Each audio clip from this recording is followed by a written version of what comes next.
Hello, and welcome to variables and data types in C++ and Arduino. So in this video, we're going to go over how to actually store information and how do you declare and work with variables, which is more or less how you manipulate information when you're working on C++. Considering how C++ and Arduino are pretty abstract and can be kind of hard to understand for the layman, I wanted to make some kind of relationship to physical objects in these videos. All of the information is going to be, in the end, made up using zeros and ones. So zeros and ones are sort of like the atoms that would make up something like a wheel. And eventually, you put all those ones and zeros together to make an entire thing, and then you can use that. Something like a wheel you can use for rolling on the skateboard. Something like an integer you can use as a counter for keeping track of how many times you've done some action.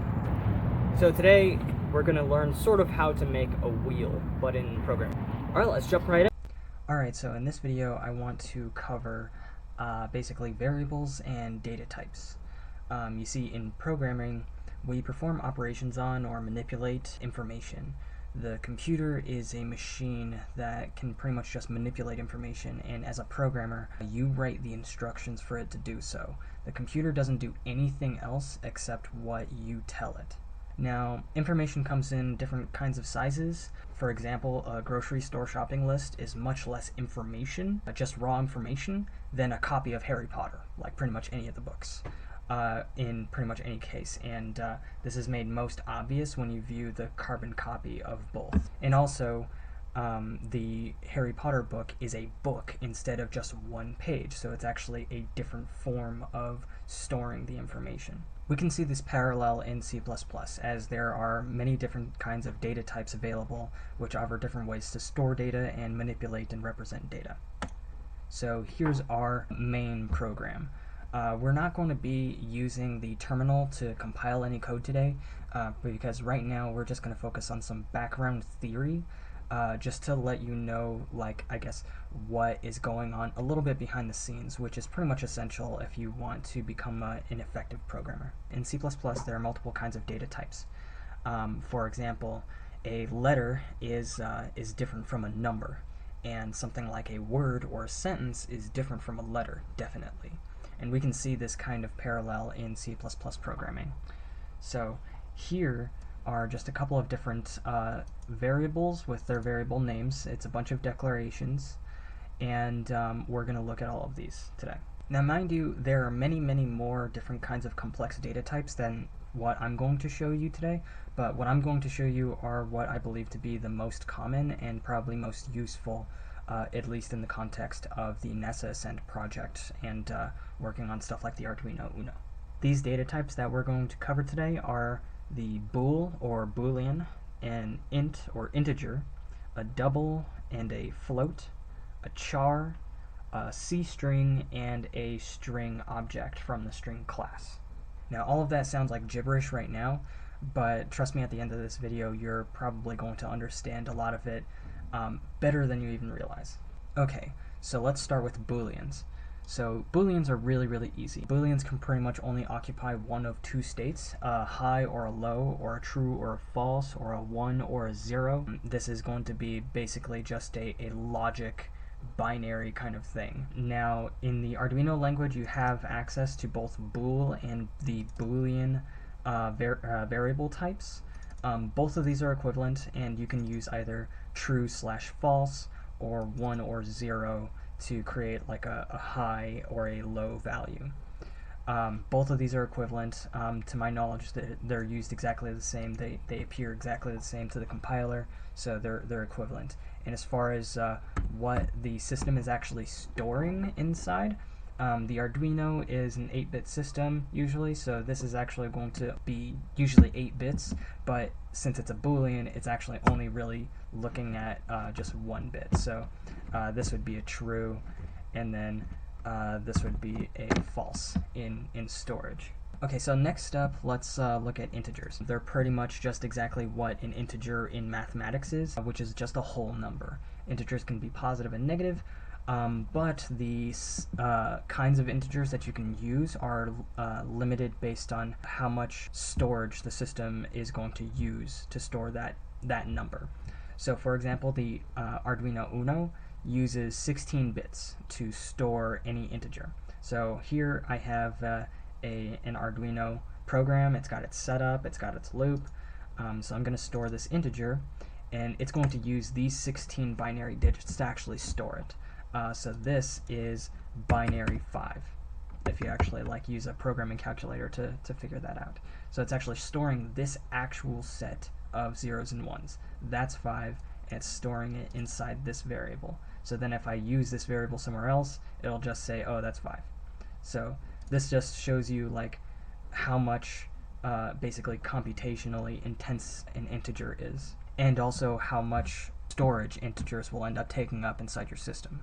Now, like I said, the integer's size is limited by how many digits the system uses to store that integer. So here we're using 16 bits to store an integer. If you're using something like a 32-bit system, you're probably going to be using 32 bits to store an integer.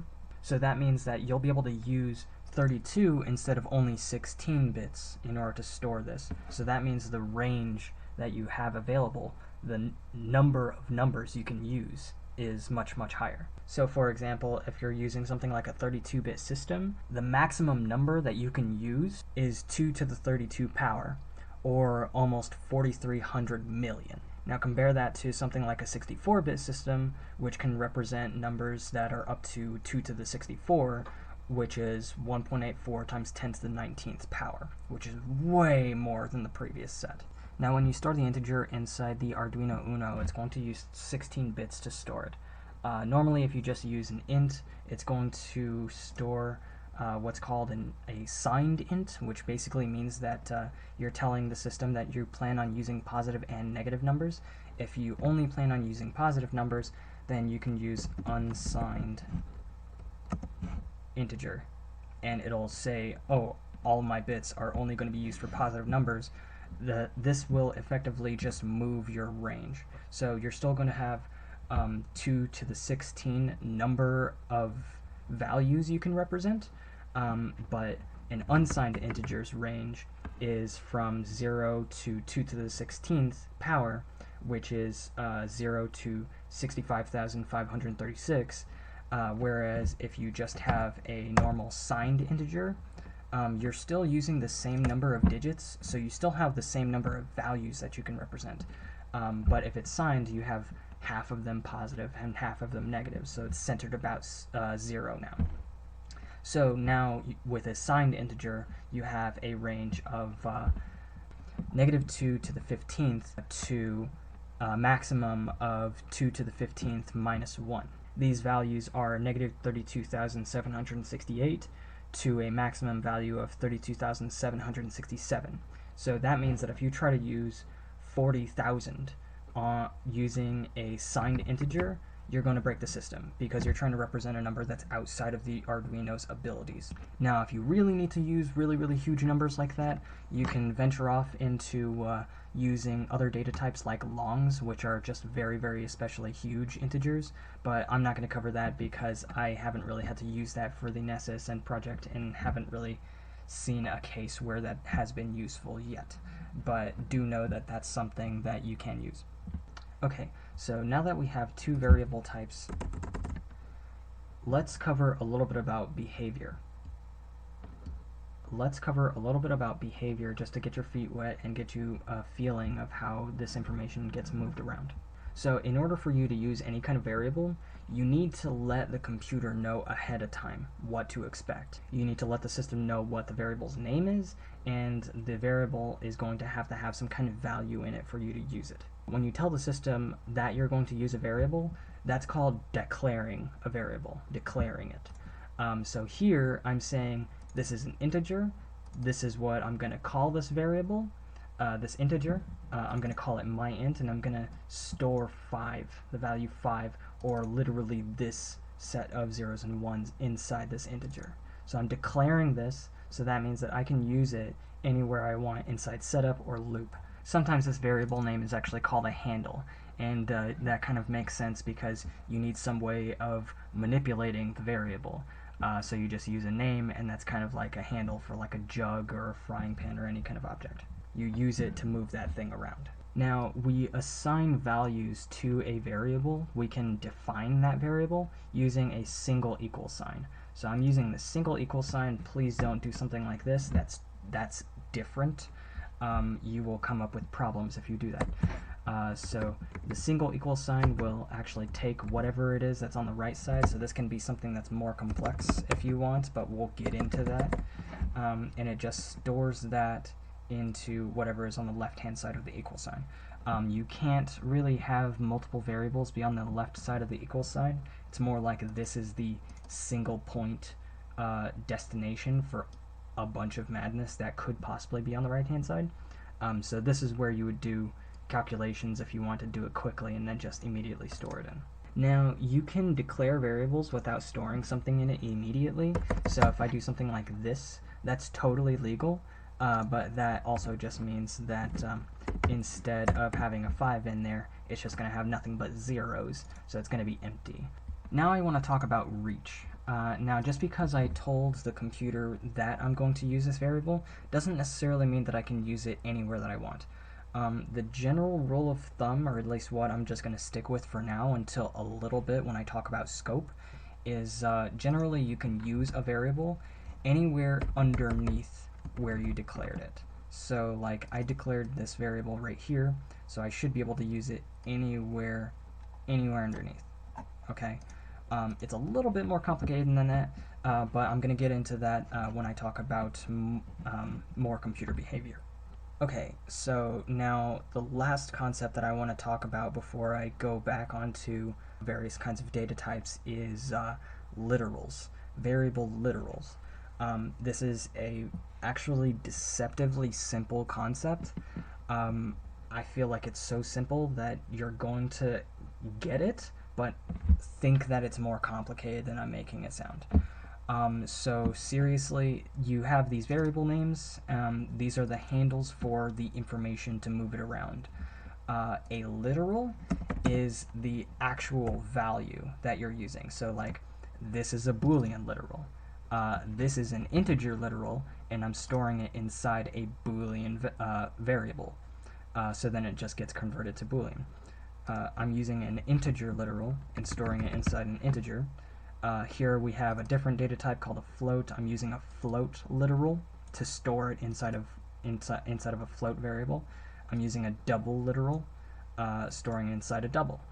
It's exactly this. It's pretty much just writing the direct information. It's literally the information itself. Okay.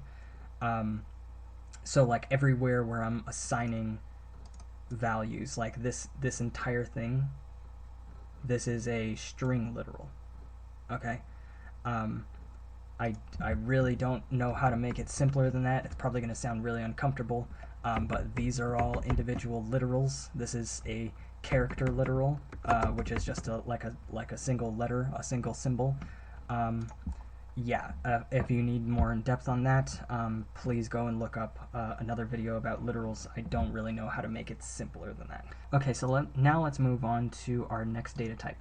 We're going to look at floats. So the first thing that you should have started thinking about after you heard about integers was how do we talk about pi? Pi is like one of the most important numbers. So that's where float comes in. Floats actually use 32 bits to store numbers, and basically floats are just decimal numbers. Now, even on the Arduino, it actually uses 32 bits to store floats, and because the Arduino is an 8-bit processor system, that means it's really, really hard to work on floats. So it's usually not recommended for Arduino Unos or other really kind of weak controllers like that. Now, floats are going to give you about 6 to 7 digits of precision. So say if you want to represent some crazy number, then you would have 6 to 7 digits to be able to display, regardless of where the decimal point is in that number. So if you have, some set of numbers like this, the decimal place can be somewhere within it, but you're not going to get more than that maximum number of digits, if that makes sense. Now, it gets a little bit crazier because this is sort of a sideways step up the complexity scale, but now you have doubles. Doubles are decimal numbers, just like floats, but they literally take up twice as much storage space. So you have more precision if you need it there. The trick here is that this double is not really accessible on the Arduino Uno because of the hardware limitations of the system. But if you're doing something like desktop programming or programming on some beefier system, you'll have more accessibility. Alright, so next up we're going to talk about characters. A character literal is going to be shown using two single quotes with a single character inside. It's basically an integer number that represents a letter or a symbol like punctuation. I would say that it's secretly an integer because of how the character is stored in the computer as an 8-bit signed integer number. So the rule about characters is that you can actually only have one character inside the single quotes. If you put two, you're going to get a compilation error. So the range of integers that you have available is 0 to 127 because it's a signed 8-bit integer. And all of those numbers from 0 to 127 are encoded as all of the alphabet in lowercase and uppercase, along with special symbols like the @ symbol, the $sign, %sign, exclamation point. Alright, so let's actually check out the ASCII table so we can see all of those encodings. Go to reference. Let's go over to char. Right here is where they mention the ASCII chart. And here we go. So here we see all of these different characters, including a space. We also have all of these uppercase letters. Note that we do have single-digit numbers that we can represent, but these are actually being stored as integer 48, 49, integer 50. That's what it's actually being stored in memory as. So it can be a little bit confusing, these numbers here, how you're representing a 2 using a binary 50. So you can get a little bit mixed up. To clarify this kind of confusion, this is actually going to be binary in storage. So since the system actually treats all of these characters as binary integers in storage, you can actually do math on all of these. So if you take character 0 and you add integer 1 to it, you'll actually get a character 1. But it's not really doing it because it thinks that this is actually true. It's just 48 plus 49, and 49 represented as a character is 1. You would also be able to do the character A plus integer 1. Character A plus integer 1 would be character B. This is going to be a cool way that you can encode secret messages if you want to, or do your own kind of silly encryption. So the last thing that I want to cover with this is a couple of special characters. There's going to be space, null, tab, and the line feed and carriage return, which these are used together. Space and tab are called white space because you can't really see them. They're not represented using black on white like a $sign. Null is a special character because that's the only one that is stored using all zeros, so it's effectively decimal 0. Then line feed and carriage return are used together to basically do the same thing as the enter key, similar to the tab key. Alright, so now that we've got characters down, just single symbols, single number, you can't even use 18 because that's 2 characters. So we're going to go from single characters, single numbers to words and phrases, and pretty much arbitrarily sized sentences. Of course, that's going to be limited by the hardware. This is going to be C strings. So C strings are pretty nice because they're seriously just one complexity step further than a character. They're a list of characters. So in storage, somewhere there's an ASCII H, and then an ASCII E, and then an ASCII L. Like, you know exactly what you're getting. And then right here, there's going to be an ASCII, I think it's going to be a line return, or a line feed, and a carriage return.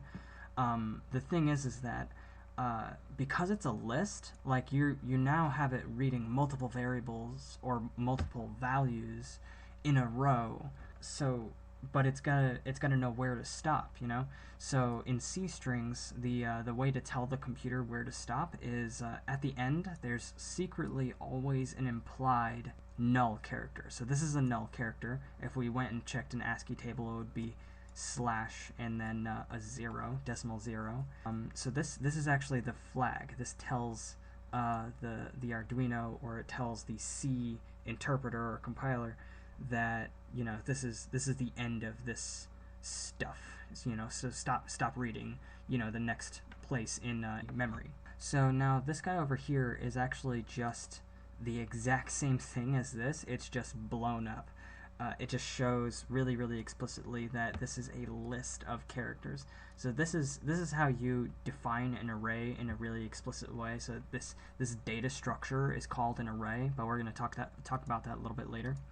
But you can just use this. This is a little bit harder to read. You can really just use this if you wanted to. Alright, so now we're going to take a weird step into more complex. Really, the more complex here is going to be more complex in how the computer actually operates on the data and how the data is being stored, rather than more complex in how you use it. But the downside is that it is more complex on the hardware, so using it on hardware like an Arduino Uno is actually kind of discouraged, just because Arduino Uno is pretty limited on the hardware. If you're using something like an Arduino Mega, go crazy. Or if you have rather limited use of the string object. So here we're declaring a string like a data type, instead of just declaring a char and then using this symbol to say that it's an array. So we're saying string like a data type, and then the variable name equals the same string as right here. So this doesn't look like it's very different. In fact, it looks probably more intuitive than before. But the difference here is that you'll be able to use something like myString, the variable name, dot to lowercase, and it will output all of this, but with this h in lowercase.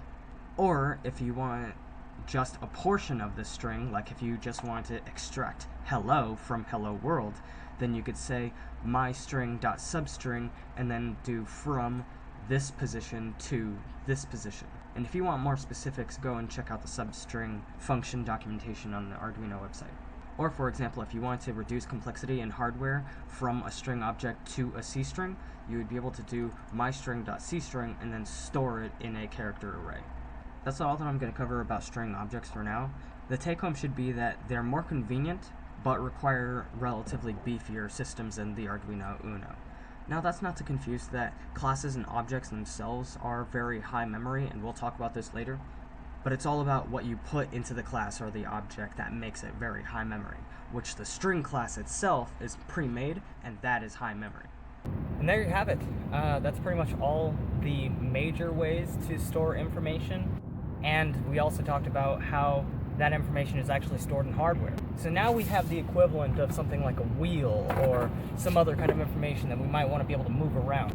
Now we can get into how to actually manipulate that information, how to make decisions within the program in C++ or Arduino. So I want to leave you off with this view of the city.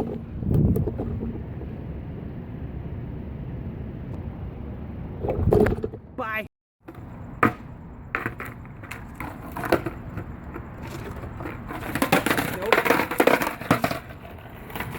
That didn't work out at all.